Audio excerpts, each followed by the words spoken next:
Samtang biztalk ka mga kapuso makuha ni Cecil ang kapuso actress, singer o comedian Denise Barbacena. Sexy comedian and singer ang atong kapuso na si Denise Barbacena ang atong kumustahon karon sa biztalk. Mayong buntag Denise, and it's so good to have you back dito sa GMA Regional TV Live. Yes, thank you so much for having me again. How have you Hello been, po. Denise? Ganun pa rin po, naka-lockdown, self-lockdown, hindi pa rin lumalabas. Nakakaaliw yung mga song covers mo, Denise, yung mga Christmas songs. Akala ko nga seryoso yun pala, may hugot. How ba ito sa real life experience mo? Konti, pero I guess very relatable naman talaga po siya kasi ang daming mga nagsishare ng mga experiences nila. Oo nga, very relatable talaga sa mga sawi o sa mga naghahanap pa ng makakasama ngayong Christmas. How do you feel, Denise, na maraming natutuwa at nakaka-relate sa mga song covers mo, lalo na yung mga malalamig ang Pasko? It's fun na na-appreciate nila, nag-enjoy sila, naaaliw sila, pero at the same time, meron akong konting sadness na nafe-feel na ganito pala kadami yung mga nag-ghost, ganito pala kadami yung mga na-heartbroken. So parang, alam mo yun, parang how I wish lahat happy, lahat may pag-ibig, diba?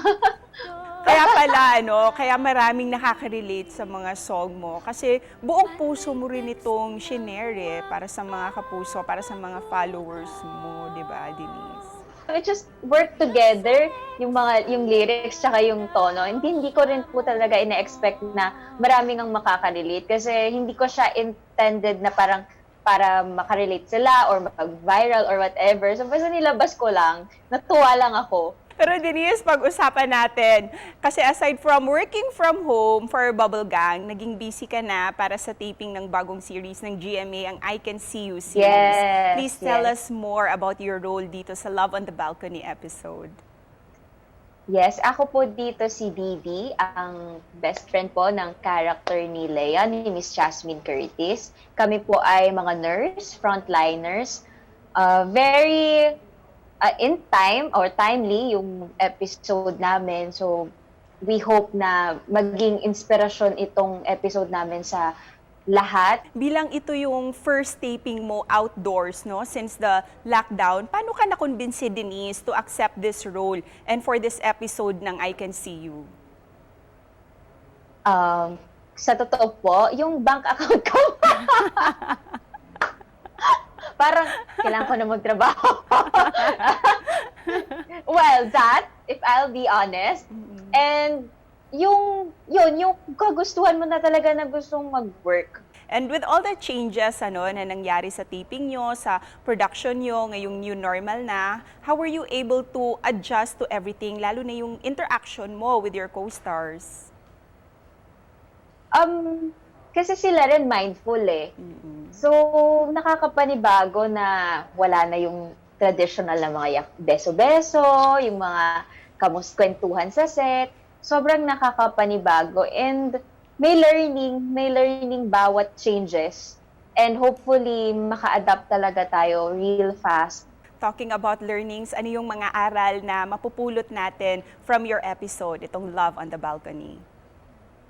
Yes, from the title itself, Love on the Balcony, and hindi dapat nawawala at dapat lalo sa panahon na ganito ay yung pag-ibig yung manaig sa atin. So in this time, it's a reminder na kailangan natin ng love, ng human compassion and empathy, diba? Yun yung, we cannot survive alone. We need each other.